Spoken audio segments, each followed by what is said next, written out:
we can understand that Vedic literature can be understood in terms of tattva. So Jiv tattva, Krishna tattva, Vishnu tattva, Dham tattva. Can we say Vishnu Tattva? Well, it's a bit not so precise. If we want to, I would say Shrishti. Yeah? I don't know if you remember that verse from Brahma Samhita. Shrishti Stiti Pralaya.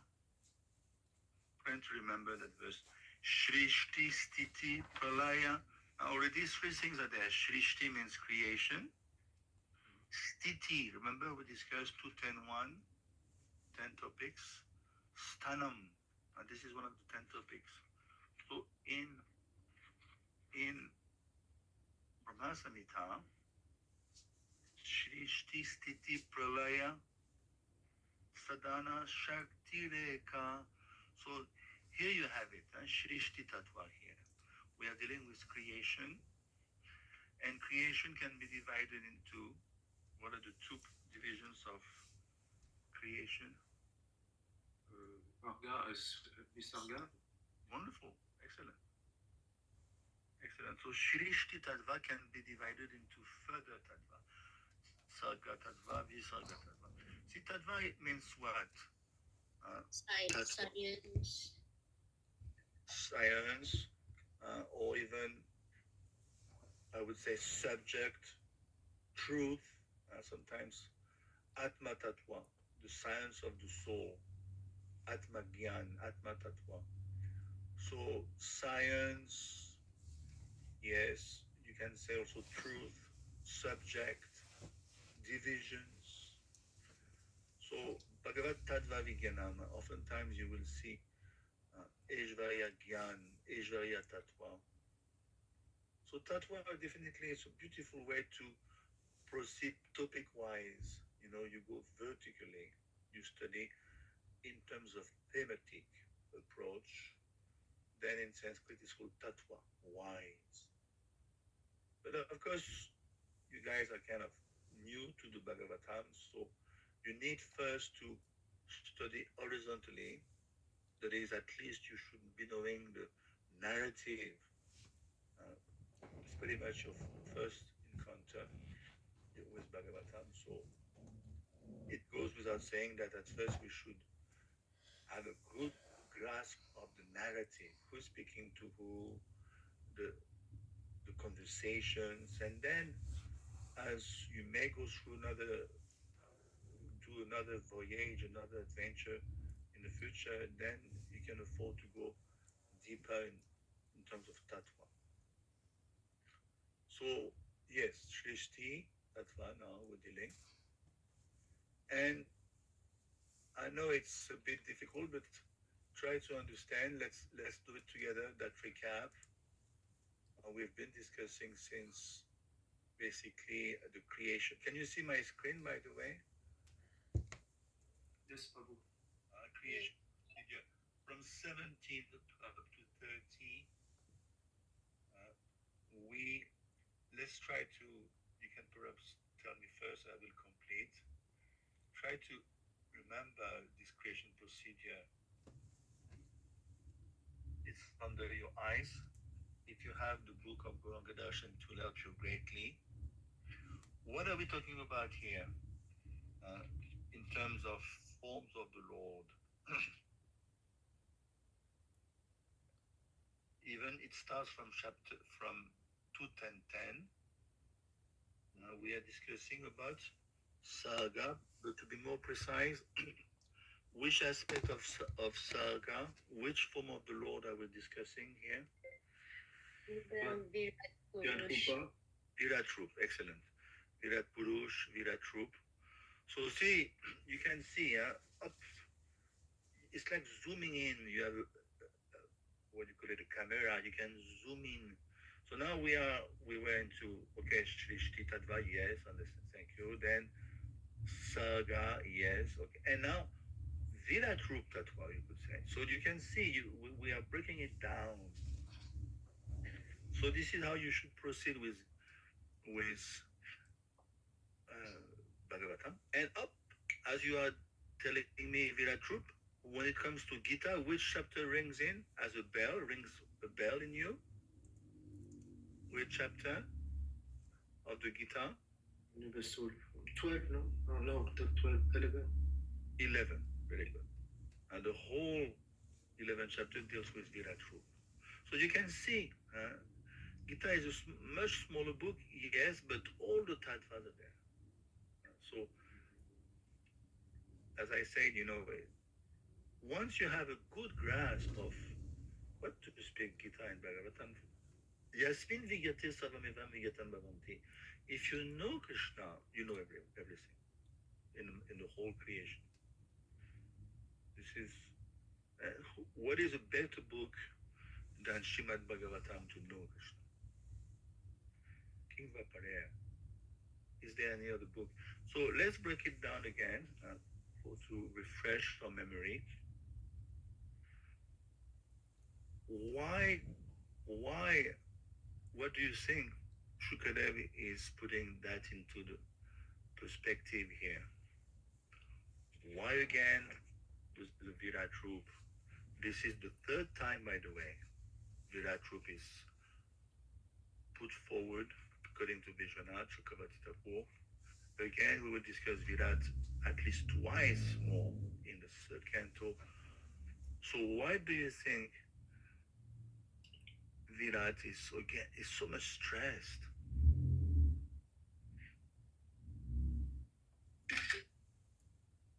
Can I try, Prabhu?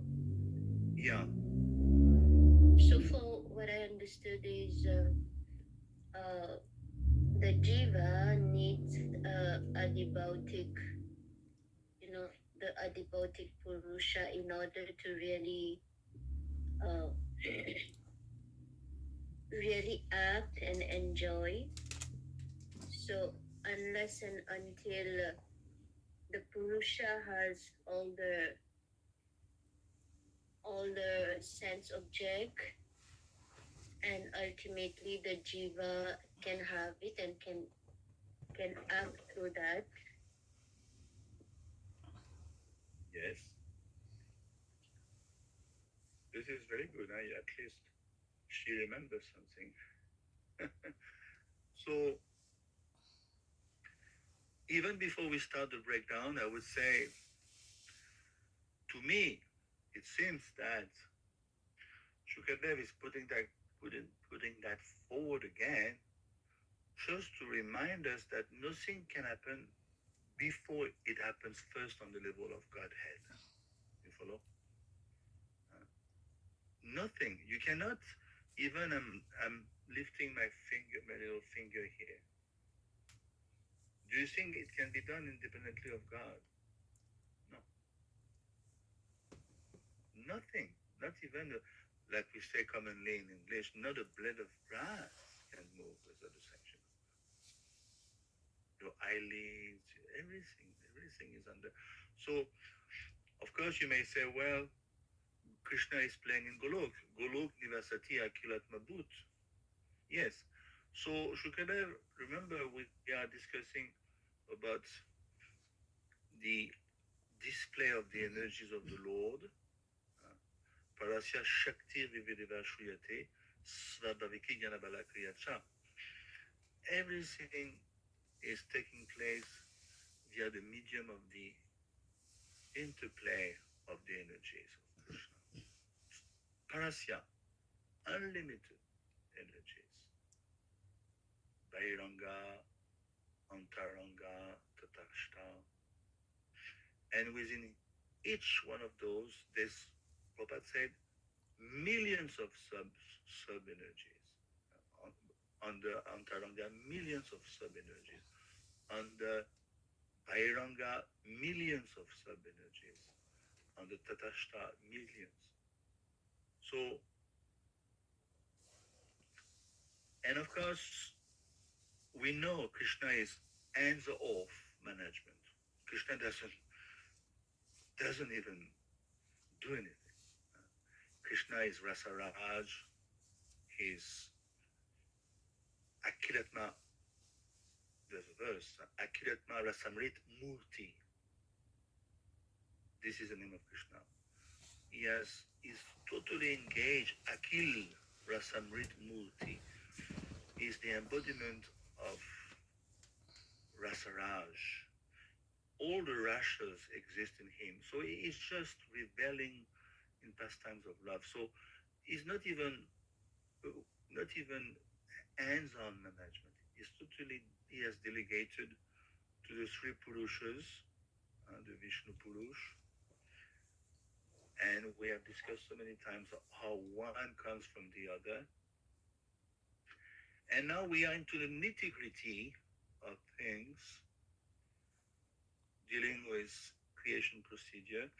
So automatically we cannot avoid the Virat because the Virat is like the blueprint of the creation. And what do we hear? And if you look at this section, I can put it under your nose here.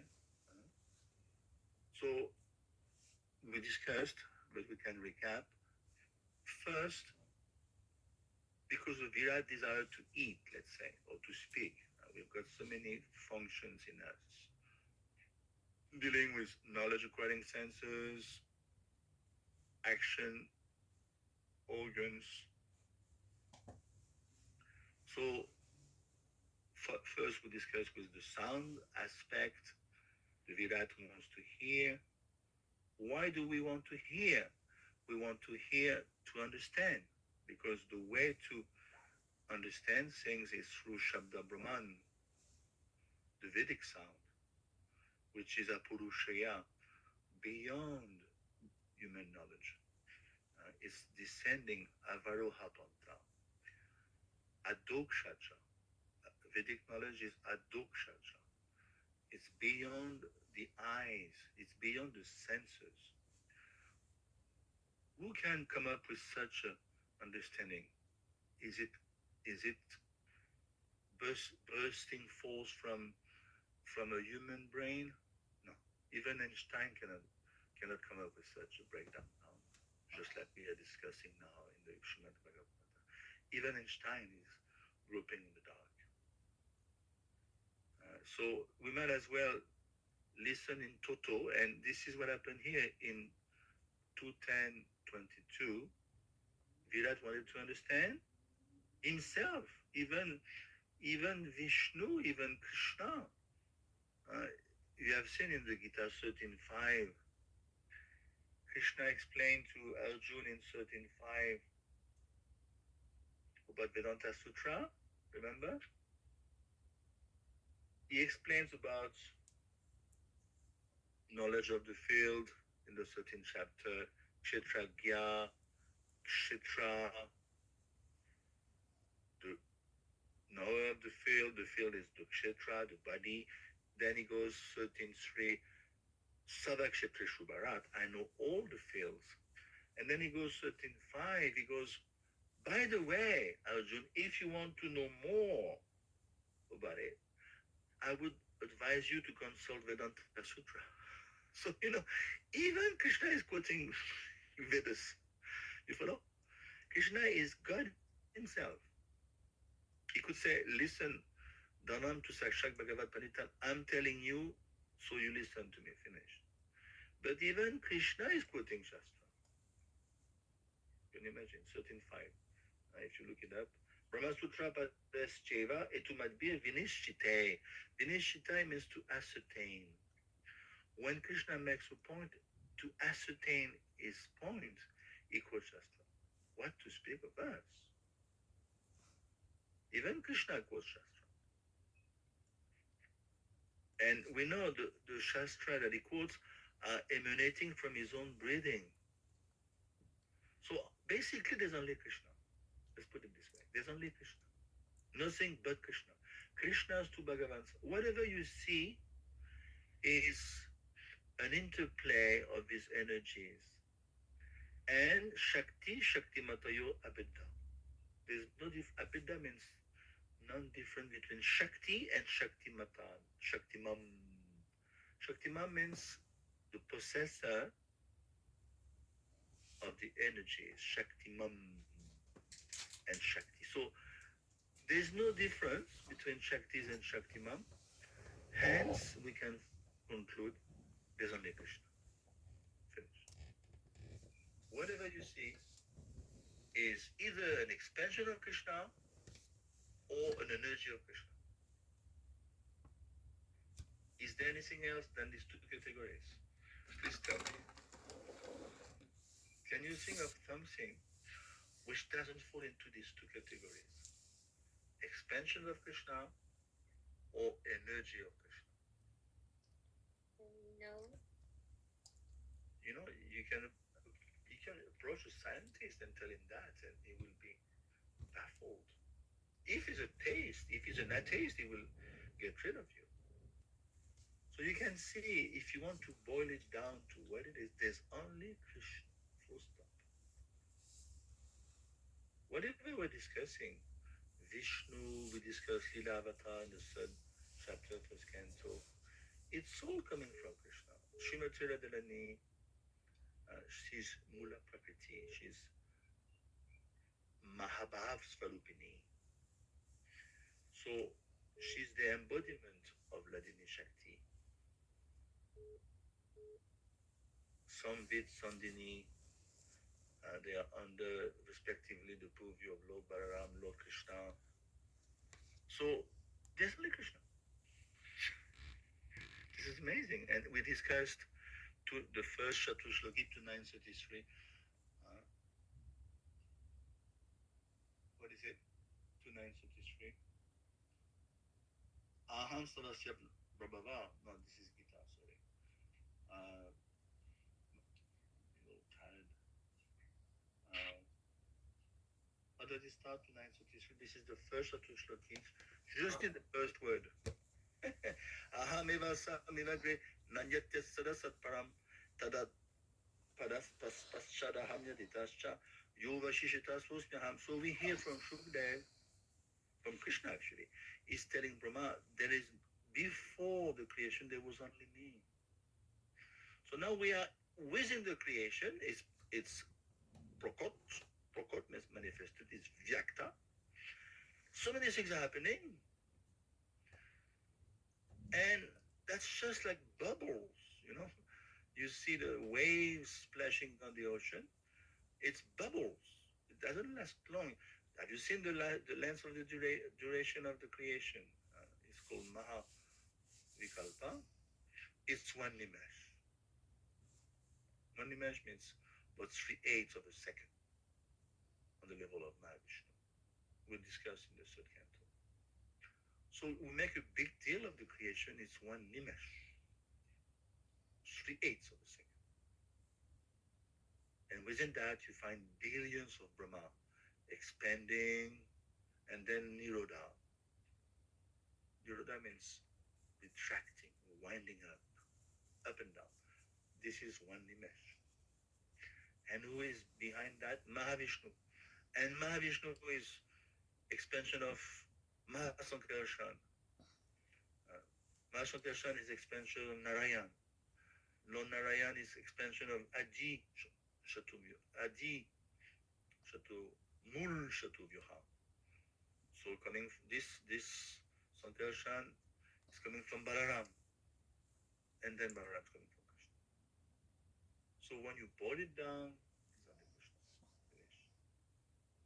So this is why Shukadev is telling us, he wants to make the point that all the 9 topics are going to merge into Svashraya Shraya, the 10th canto. That is why Bhagavatam is considered Mahapuran. Even in terms of Mahapuran, it's not a regular Mahapuran. Vishnu Puran is Mahapuran also. Padma Puran is Mahapuran also. There's 10 topics. But nowhere will you find the Ashraya Tattva so much developed. 10th canto is Ashraya Tattva. We're going to see even beginning of 3rd canto, it's Ashraya Tattva, talking about Krishna, Moshalya Lila. Nowhere else in the creation can you find a book dealing as much with Ashraya Tattva. So the 9 topics we're going through now, we discussed Atra, Sarga, Visarga, Scha. We are still in the beginning. Sarga, Visarga, Sanam, Prushanam, Utayaha. they are going to take shelter in the 10th canto, which is the smile of Lord Krishna. So that is why we are very minutely going through. And here, talking about the blueprint. So, Prabhu, yes, I have a question if I may ask. please. I mean, I'm appreciating all the verses regarding the Virat Purusha, how when the Lord desires to have eyes, ears. My question is, Krishna could have just created somehow or other the jivas and give them the senses, sense organ. As you mentioned, I still understood that you said unless and until the Virat Purusha has these sense organs and the functioning of these sense organ, only then the jiva can also have it. My question is why Krishna decided it to be like that? Because my mind is like, why, if I was Krishna, why would I bother to create a Vishnu, Virat Purusha? Instead, I could just uh, create the jivas and directly give them these sense organs. And another thing is when the Virat Purusha has the desire, has the sense organ and wants to hear, taste, and everything. Our tendency to have the sense organ was mostly to enjoy in the material world. That's why we've been thrown in the material world with a gross body, with a subtle body, and with the organs. And that ultimately made us conditioned. So, my second question is how does the Virat Purusha, what does he do with his function? As I understand, even Virat Purusha is all spiritual. So, what does he want to taste? What does he want to see with the Virat Purusha body? Yeah, very good questions are there. So I would say the first part, Eko Barushyam. Uh, Krishna wants to Eko, Ek. Ek means one, but Bahu Shyam. It becomes many for which reason?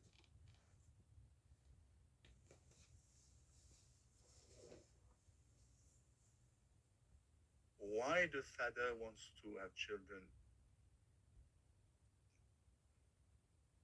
To enjoy with the children. Exactly. Just like Prabhupada used to say, I've got big projects. Why? Because I've got big men to employ. Do you think you can give Tamakrisha Maharaj or you are in charge of New Mayapur? No. It's such a big number that he needs a continent.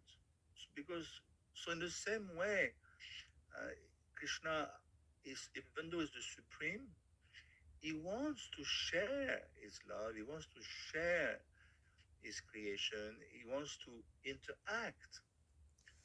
So that's why he's got Lord Balaram, Srimati Radharani, who is none different from him, so many Lila avatars.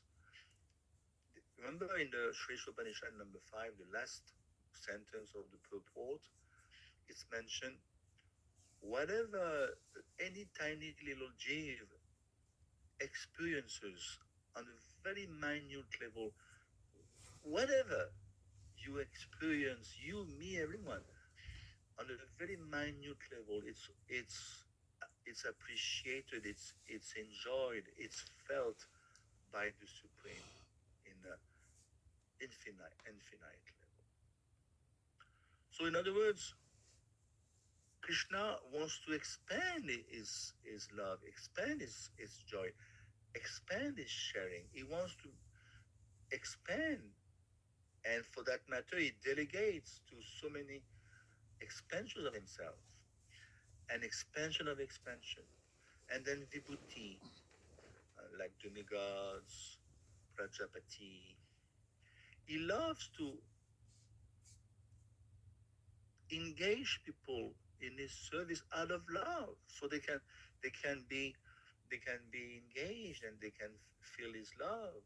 So the creation is also a loving, in one sense, lovingly love, because we discussed so many times, is giving us a chance to go back to him. The whole purpose to understand, just like now we are hearing Srimad Bhagavatam, Vedic sound, we understand, and then after understanding, you appreciate. Uh, Ishvarya Gyan will breed Dasya Bhakti, because you understand, you become totally enamored. Wow, it's such, I mean, it is so complex and so well detailed. So what is the next step?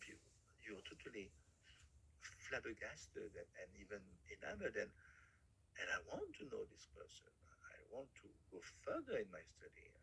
What's happening next? And you hear that personal associates like Arjun or Kunti or Uddhav, what kind of exchange they have with Krishna? Personal, they eat together. Sometimes they rest on the same couch. So how intimate they are, how close they are to Godhead. So it gives us it gives us a perspective, you know. Even Mahavishnu, remember, he stole that Brahmin boy, the son of Sandipani Muni. Why? Is Vishnu himself. Is Vishnu Tattva. Mahavishnu. Can you go higher than him? Why? Because he wants to take darshan of Krishna. So even Mahavishnu is skimming out, he's stealing the boy, and then, of course, the wife of Sandipani Muni, she asks her husband, why don't you ask as Guru Dakshina to get the boy back, just like Yashoda got her son? But why not? Why don't you ask? And at the end of the day, remember Krishna and Arjuna, they went through beyond Lokalok. Now, Lokalok is a mountain so high. Compared to that mountain, Mount Meru is a little boy. It's like a map. It is so high, even the sun doesn't go beyond this planet, this mountain, local. So they went behind local.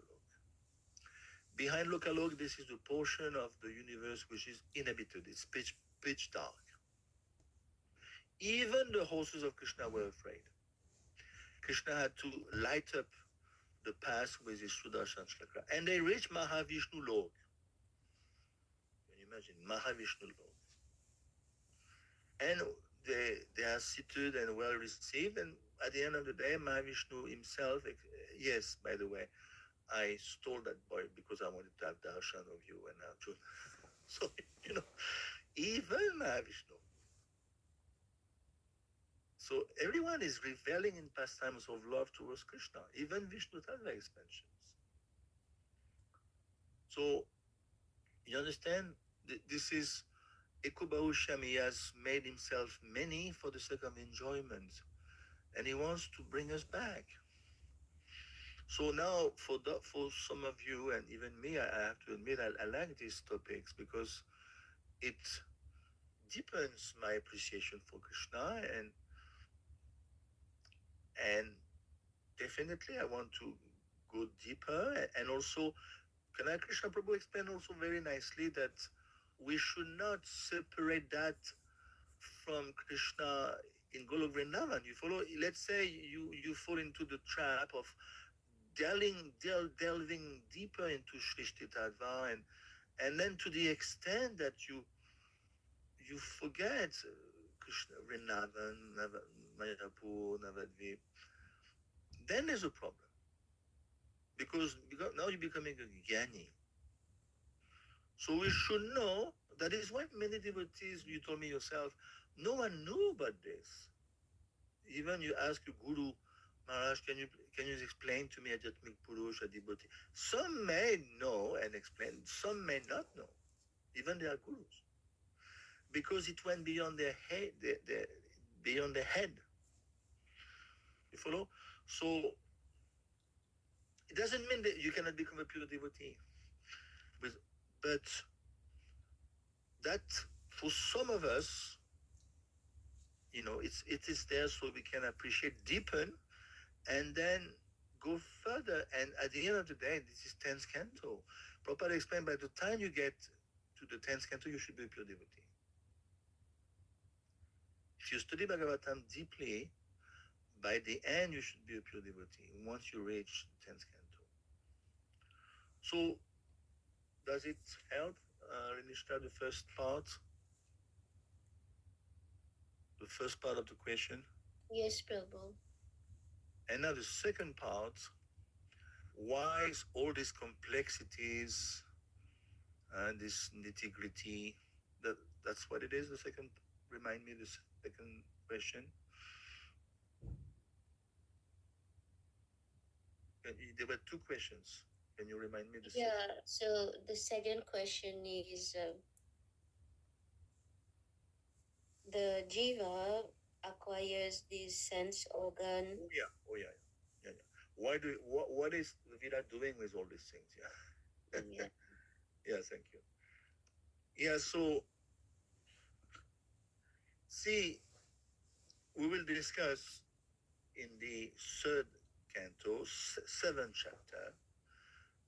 Again, the Virat will be dealt with. The Virat basically is an expansion of Paramatma. So, as I say, we should never separate anything from Krishna, whether it comes to forms of himself or whether it comes to anybody, any energy. You should not separate. You become totally awestruck by a beautiful sunrise, sunset. It's beautiful, but you should not separate it from Krishna. As soon as you separate, I mentioned many times, you bring your wife, your lover, you behold the mountain, you behold the rose, but you are thinking in a selfish manner, oh, I'm going to offer that rose to my beloved. Then it becomes a godless display. See, Prabhupada used that term, godless display. And remember the story I agreed way back, 65, 66. He's sleeping under it's a moonlit star. It's a moonlit night full of stars. In the morning, the boys are sleeping outside. It's the beginning of his car, not 66. And they are looking at the stars, and Prabhupada's tapping his hand, and he tells them, please come in the temple now, we're going to start. And he goes, don't be so much enamored. Remember, behind this creation, there's a creator. So again, if we are too much enamored by creation separately from Krishna, this is the trick. You can be enamored, it's fine, but in relationship to Krishna. So here, the Virat is number one, 1147, Atma Yoga, Krishna says. The Virat is the display of fabulous powers of Krishna. And the Virat is an expansion of Paramatma. It is the external expansion of Paramatma. Today we're going to discuss the Virat as a gross body and the Virat as a subtle body, just like the Jiv. We have a gross body, we have a subtle body. We discussed already this point in the third chapter, first canto. So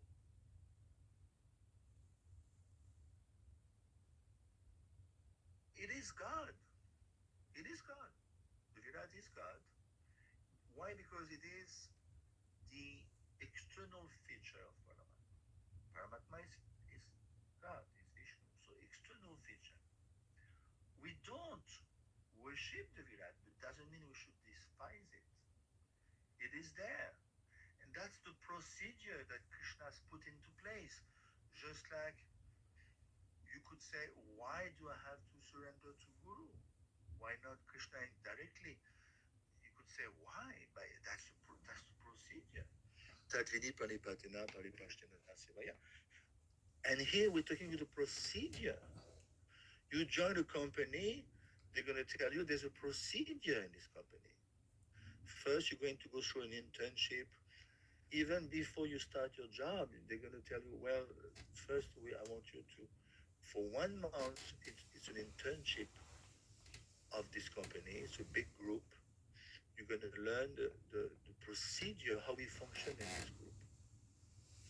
Then only you will be allowed to sit and do your job. So, in the same way, this is a creation procedure. We're not in charge. We we may like it or not, but that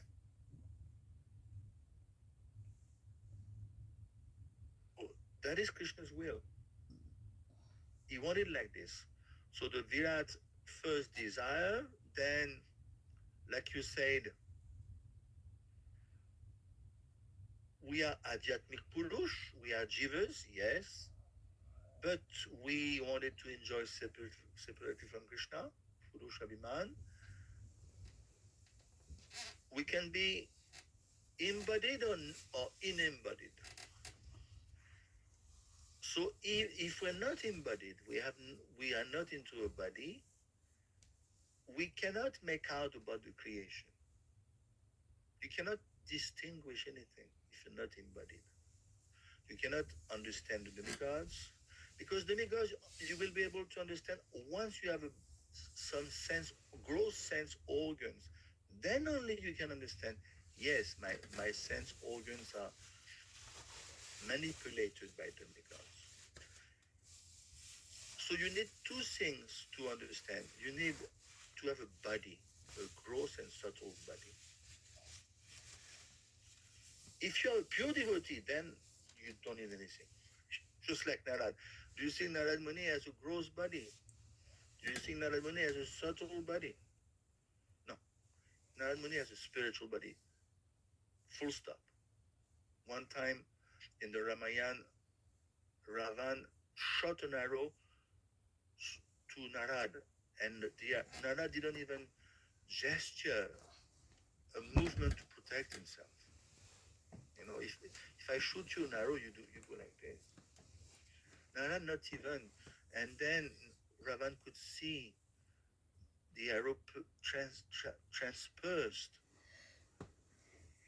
Narad and came out the other side of his body. Then Ravan understood this person has a spiritual body, cannot even harm him. Going through then he understood I have to make friends with him. This is intelligence. So we don't need a gross body. We don't need a subtle body. In the same way, we don't need a creation.